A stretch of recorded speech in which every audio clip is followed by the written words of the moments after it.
নমস্কার বন্ধুরা, হিন্দু দর্শন অরিজিনাল চ্যানেলে আপনাদেরকে আরও একবার স্বাগত জানাই।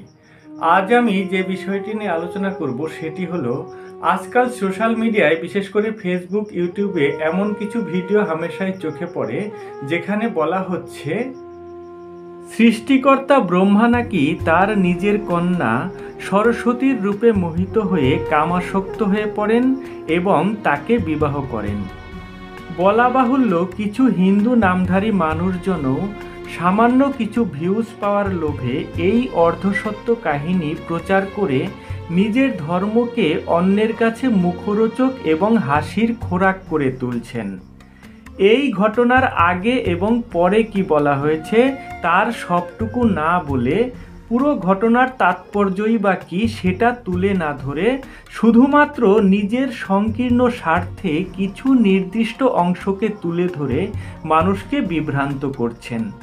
এই ধরনের ভুল কাজ এবং শাস্ত্রীয় অপব্যাখ্যা যারা করেন তাদেরকে কড়া জবাব দেওয়ার জন্যই আমার আজকের এই ভিডিও। তো আসুন বন্ধুরা, নিজেদের ধর্মটিকে আরেকটু ভালো করে জেনে নিই।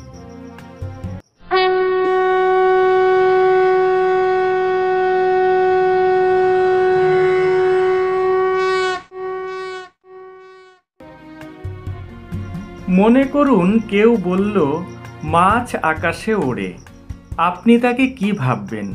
নিশ্চয়ই পাগল ভাববেন। কিন্তু তারপরেই তিনি বলেছেন এমন ঘটনা কখনো দেখা যায়নি।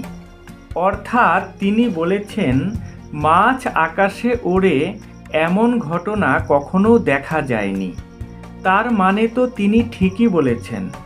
কিন্তু কেউ যদি ওই ব্যক্তিকে হেয় প্রতিপন্ন করার জন্য শুধুমাত্র প্রথম লাইনটি প্রচার করে বেড়ায়, তাহলে সেটা কত বড় অন্যায় কাজ বলুন তো। এই একই ঘটনা ঘটছে সরস্বতী এবং ব্রহ্মার ক্ষেত্রে। যে কাহিনীটি প্রচার করা হচ্ছে তা এই রকম।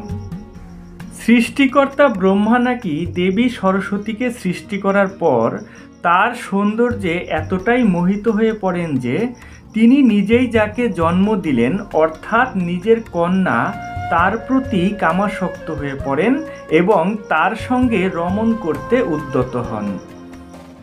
পিতার লোলুপ দৃষ্টি থেকে বাঁচার জন্য সরস্বতী যেদিকেই পালাতে গেলেন সেই দিকেই ব্রহ্মার একটি করে মস্তকের সৃষ্টি হলো। এমনকি সরস্বতী আকাশে গিয়ে লুকালেও ঊর্ধ্ব দিকে ব্রহ্মার একটি মস্তকের সৃষ্টি হলো। তখন দেবাদিদেব শিব এসে তার ঊর্ধ্ব মস্তক ছেদন করে সরস্বতীকে তার হাত থেকে রক্ষা করেন, ইত্যাদি ইত্যাদি। এই যে ব্রহ্মার কামাসক্ত হওয়া, সরস্বতীর সাথে রমণ করতে উদ্যত হওয়া, সরস্বতীর পালায়ন এবং শিব এসে ব্রহ্মাকে শাস্তি দিয়ে সরস্বতীকে রক্ষা করা, আপনাদের মনে হচ্ছে না জনপ্রিয় কোনো সিনেমা বা সিরিয়ালের চিত্রনাট্য শুনছেন? আরে ভাই, এগুলো সিনেমা সিরিয়ালে হয়। হাজার হাজার বছরের পুরনো অথেন্টিক ধর্মগ্রন্থে এমন হওয়া সম্ভব নয়। সৃষ্টিকর্তা ব্রহ্মা হলেন স্বয়ং ভগবান।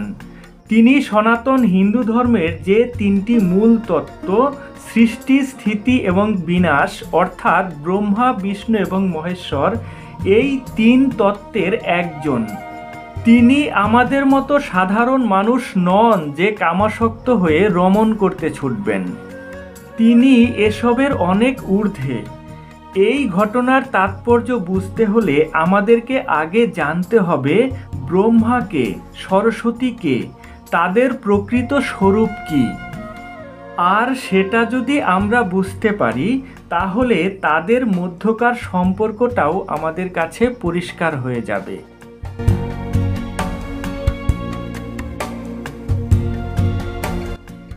ব্রহ্মা বৈবর্ত পুরাণ, স্কন্ধ পুরাণ, শিব পুরাণ এবং মৎস্য পুরাণে এই প্রসঙ্গের উল্লেখ থাকলেও ব্রহ্মা এবং সরস্বতীর প্রকৃত স্বরূপ এবং তাদের মধ্যকার সম্পর্ককে সবিস্তারে তুলে ধরা হয়েছে ভাগবত মহাপুরাণে।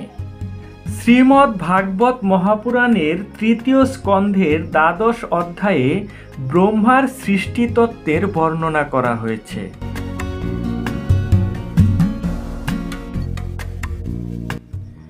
সেখানে যা বলা হয়েছে তার সারমর্ম হলো, অন্য সব কিছু সৃষ্টি করার পর ব্রহ্মা যখন জ্ঞানকে সৃষ্টি করলেন এবং সেই জ্ঞানকে তার সৃষ্টি করা সমস্ত বিশ্ব প্রকৃতির মধ্যে স্থাপন করলেন, তখন এই বিশ্ব প্রকৃতির সৌন্দর্য আরও বেড়ে গেল। কারণ জ্ঞানই হলো সমস্ত সৌন্দর্যের আধার। একজন মানুষ দেখতে যত সুন্দরী হোক, যদি তার জ্ঞান বুদ্ধি না থাকে, যদি সে বোকা হাবা হয়, তাহলে তার প্রতি কেউ আকৃষ্ট হয় না। অন্যদিকে একজন জ্ঞানী এবং বুদ্ধিদীপ্ত মানুষ দেখতে যদি কুৎসিত হয়, মানুষ তার প্রতি আকৃষ্ট হয়। অর্থাৎ একজন মানুষের প্রকৃত সৌন্দর্য ফুটে ওঠে তার জ্ঞানে, তার বুদ্ধিতে। আর সেই কারণেই ব্রহ্মা যখন জ্ঞানকে তার সমস্ত সৃষ্টির মধ্যে স্থাপন করলেন, তখন এই বিশ্ব প্রকৃতি আরও সুন্দর হয়ে উঠল। এত সুন্দর হয়ে উঠল যে ব্রহ্মা নিজেই তার সৃষ্টি করা বিশ্ব প্রকৃতি থেকে চোখ ফেরাতে পারলেন না। আর এই জ্ঞানই হলো সরস্বতী। অর্থাৎ সরস্বতী কোনো রক্তমাংসের দেবী নন, তাকে ধরা যায় না, ছোঁয়া যায় না। তিনি হলেন জ্ঞান, তাকে কেবল অনুভব করা যায়। এবার আপনারাই বলুন, তার সঙ্গে রতিক্রিয়া কি করে সম্ভব? ব্রহ্মা হলেন স্বয়ং সৃষ্টিকর্তা, আর সরস্বতী হলেন তারই সৃষ্টি করা জ্ঞান। একজন স্রষ্টা আর একজন তার সৃষ্টি। একজন শিল্পী, অন্যজন তার শিল্পকলা। এবার একজন শিল্পী যখন তার শিল্পকর্মের দিকে মুগ্ধ হয়ে তাকিয়ে থাকেন আর মনে মনে গর্ব অনুভব করেন, আহা, এ আমার সৃষ্টি, এত সুন্দর জিনিসটি আমি সৃষ্টি করেছি, তখন তাকে মোহিত হওয়া বললেও কামাসক্ত হওয়া বলে না। এই ভালোবাসা সেক্সুয়াল ভালোবাসা নয়। প্রত্যেক শিল্পী তার শিল্পকে ভালোবাসে, আর সে ভালোবাসা হলো পবিত্র ভালোবাসা।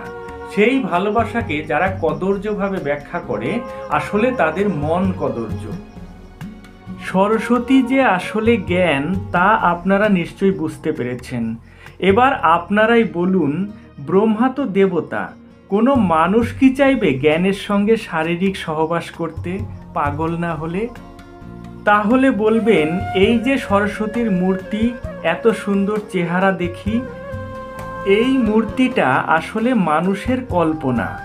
জ্ঞানকে যদি দেখা যেত, তাহলে কীরকম দেখতে হতো সেটাই কল্পনা করা হয়েছে এই মূর্তির মাধ্যমে।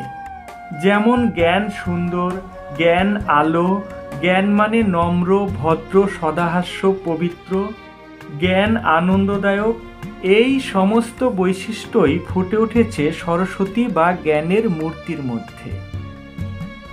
মূর্তিটা আসলে প্রতীক। এই মূর্তিকে প্রতীক ধরে আমরা আসলে পূজা করি বা বন্দনা করি সেই জ্ঞানকে, যা রয়েছে আমাদের ব্রেনের মধ্যে বা মনের মধ্যে।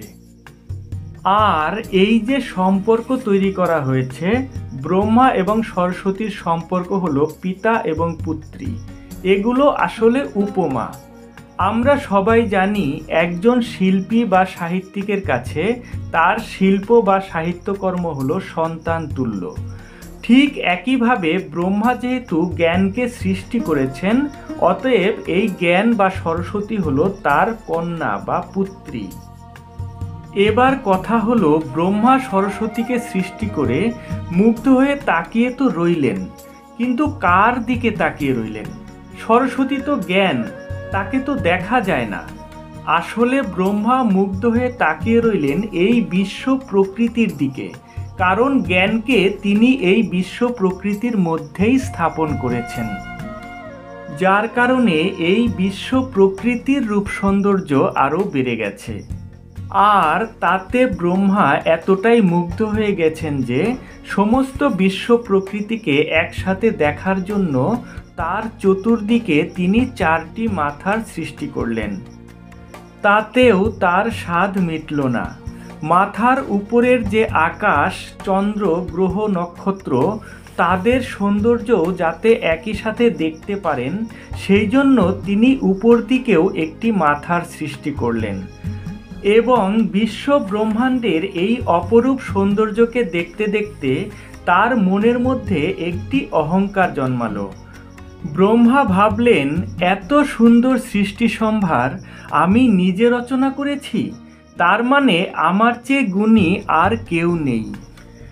একজন শিল্পীর মধ্যে যখনই অহংকার জন্মায় তখনই তার সৃষ্টি প্রক্রিয়া থেমে যায়, অর্থাৎ অহংকার শিল্পীর শিল্পী সত্তাকে শেষ করে দেয়।